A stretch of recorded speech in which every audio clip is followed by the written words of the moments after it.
৭১ সালে দেশ স্বাধীনের পর কোনো সাধারণ নির্বাচন ছাড়াই ক্ষমতায় বসেন শেখ মুজিবুর রহমান। এরপর থেকেই ডাকাতি, ছিনতাই, রাহাজানি আর দ্রব্যমূল্য বৃদ্ধিতে নাভিশ্বাস ওঠে সাধারণ মানুষের। জনতার পেটে যখন ভাত নেই, তখন লাখ লাখ টন খাদ্য নির্বিবাদে পাচার হয় সীমান্তের ওপারে। এসব নিয়ে লোক দেখানো বক্তব্য দিলেও প্রতিকার করেননি সে সময়ের শাসক মুজিব।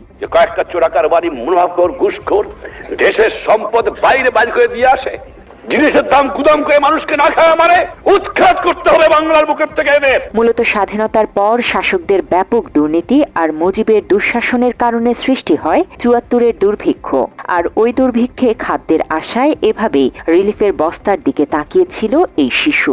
দেহ থেকে প্রাণ যায় অবস্থা, তবু এদের খাদ্যের যোগান দিতে পারেননি শাসক মুজিব।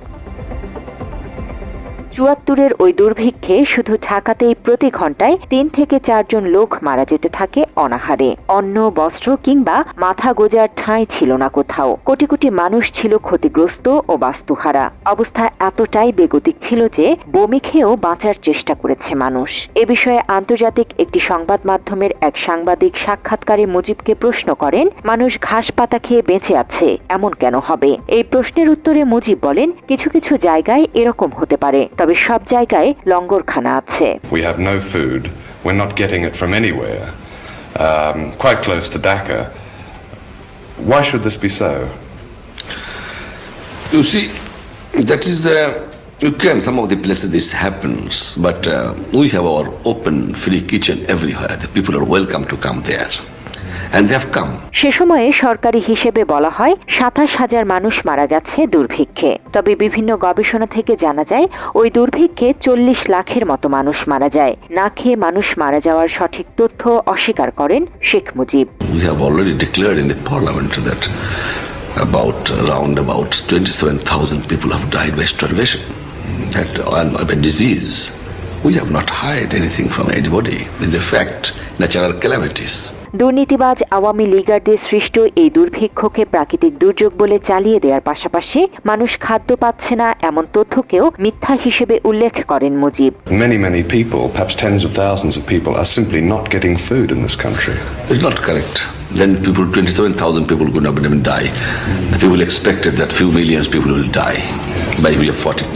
শেখ মুজিব ৭৪-এর দুর্ভিক্ষ নিয়ে মিথ্যাচার করলেও আন্তর্জাতিক বিখ্যাত ব্যক্তিবর্গ নানা সময়ে করুণ সত্য প্রকাশ করেছেন। নোবেল বিজয়ী ভারতের অমর্ত্য সেন তার প্রভার্টি অ্যান্ড ফেমিনেস বইয়ে ৭৪-এর দুর্ভিক্ষ নিয়ে লিখেছেন, সরকারি পর্যায়ে ব্যাপক দুর্নীতি ও রাজনীতিবিদদের লুটপাটে সাধারণ মানুষের জীবন দুর্বিষহ হয়ে পড়েছিল। ডক্টর অমর্ত্য সেন তার বইয়ে আরও লিখেছেন, খাদ্য আমদানির উপর নির্ভরশীল সরকার দেশে তীব্র দুর্ভিক্ষ হওয়া সত্ত্বেও খাদ্যশস্য আমদানিতে সাফল্য দেখাতে পারেনি। ১৯৭৩ সালের তুলনায় ১৯৭৪ সালে কম খাদ্যশস্য আমদানি হয়েছে। শুধু তাই নয়, বাংলাদেশের অর্থনীতির জন্য প্রয়োজনীয় ২ মাস সেপ্টেম্বর ও অক্টোবরে খাদ্য আমদানিতে ব্যাপক ঘাটতি ঘটেছিল। মাত্র ৩০% টাকায় জমির মালিক হয়ে নতুন বাংলাদেশের গড়ে তোলার স্বপ্ন দেখা বাংলা বসতি। এছাড়া অমর্ত্য সেন তার বইয়ে আন্তর্জাতিক কূটনীতির প্রসঙ্গ তুলে ধরেন। তিনি বলেন, তখন কিউবাতে পাট রপ্তানি করার জন্য বাংলাদেশকে খাদ্য সহায়তা বন্ধ করে দেয় আমেরিকা। ওই সময় দেশটি বারবার পাট রপ্তানি বন্ধে চাপ প্রয়োগ করলেও সেটি উপেক্ষা করেছিল শেখ মুজিবুর রহমানের সরকার। অনেকেই মনে করেন সেটি ছিল ভুল বাণিজ্য ও পররাষ্ট্রনীতি। সেই সঙ্গে খাদ্যশস্যের সুষম বন্টনের অভাব এবং দুর্নীতি, স্বজনপ্রীতি, ভারতে চোরাচালানি ছিল দুর্ভিক্ষের অন্যতম কারণ। তবে দুর্নীতি নিয়ে প্রকাশ্যে বক্তব্য দিলেও রাষ্ট্রপ্রধান হওয়া সত্ত্বেও মানুষের পেটে খাদ্যের যোগান দিতে পারেননি মুজিব। এত চোরের চোর করতে গেলে পয়দা হয়েছে আমি জানি না, পাকিস্তানের সব নিয়ে গেছে, কিন্তু এই চোর টুক ফিরে গেছে আমার কাছে। যেমনটা বলা হয়, ৭৪-এর দুর্ভিক্ষের অন্যতম একটা কারণ ছিল ভারতে চোরাচালান। আর এইসব চোরাচালানকৃত পণ্যের মধ্যে ছিল ধান, চাল, গম, পাট, যুদ্ধাস্ত্র, ঔষধ, মাছ, গরু, বনজ সম্পদ সহ প্রয়োজনীয় অনেক কিছুই। একটা নবগঠিত স্বাধীন দেশের সম্পদ ভারতে পাচার করা হতো কার স্বার্থে? কারা এসবের মদতদাতা ছিল? এসব প্রশ্ন জনমনে ঘুরলেও উত্তর মেলেনি আজ পর্যন্ত। সেই সময়ের বিভিন্ন সংবাদ মাধ্যমের তথ্য অনুযায়ী ভারতে ওই সময়ে পাচার হয় প্রায় ৫,০০০ কোটি টাকার পণ্য।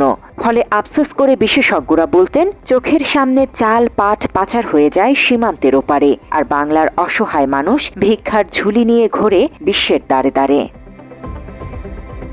বিভিন্ন দেশ থেকে আসা সাহায্য ওই সময়ে আওয়ামী লীগের নেতাকর্মীরা নিজেরাই ভোগ করায় বাইরের দেশগুলো সাহায্য পাঠাতেও অনীহা প্রকাশ করে, ফলে দুর্ভিক্ষ ব্যাপক আকার ধারণ করে। তবে এই অবস্থাতেই দুর্ভিক্ষকে যেমন অস্বীকার করে মুজিব, তেমনি দুর্ভিক্ষের রেশ কাটতে না কাটতেই তার দুই ছেলে শেখ কামাল ও জামালের ধুমধাম করে বিয়ের ব্যবস্থা করেন। মানুষ যখন না খেয়ে মরার শোকে কাতর, তখনই সোনার মুকুট মাথায় দিয়ে এই বিয়ের আয়োজন করেন মুজিব। বিশাল আয়োজনের ওই বিয়েতে ছিল অগণিত অতিথির ভিড়, যেন পুরো ঢাকা শহরটাই এসে উপস্থিত হয় বিয়েতে। বিয়ের পরদিন সংবাদ মাধ্যমে প্রকাশ করা হয় প্রধানমন্ত্রীর দুই ছেলের সোনার মুকুট মাথায় পরে বিয়ের খবর। একইভাবে প্রকাশ করা হয়েছিল দুর্ভিক্ষ পীড়িত অনাহার ক্লিষ্ট মুমূর্ষু মানুষরূপী কঙ্কালের ছবি এবং দুর্ভিক্ষের খবর। ব্যাপক দুর্নীতির কারণে ৭৪-এর দুর্ভিক্ষ সৃষ্টি হলেও আওয়ামী লীগ বরাবরই প্রাকৃতিক দুর্যোগ আর দাতা রাষ্ট্রগুলোর অনুদান না দেয়াকে দায়ী করেছে। দুর্নীতি, দুর্ভিক্ষ, ৭৫-এ বাকশাল কায়েম, এসব কারণে মুজিবকে উৎখাত করে একদল দেশপ্রেমিক সেনাবাহিনী। মেজর ডালিম বলছি, অদ্য সকাল হতে খন্দকার মুশতাক আহমদের বলিষ্ঠ নেতৃত্বে সামরিক বাহিনী ক্ষমতা দখল করিয়াছে। শেখ মুজিব ও তার খুনি দুর্নীতিবাজ সরকারকে উৎখাত করা হইয়াছে। এখন হতে সারা দেশে সামরিক আইন জারি করা হলো। উৎখাতের পর প্রধানমন্ত্রীর দায়িত্ব নেয়া খন্দকার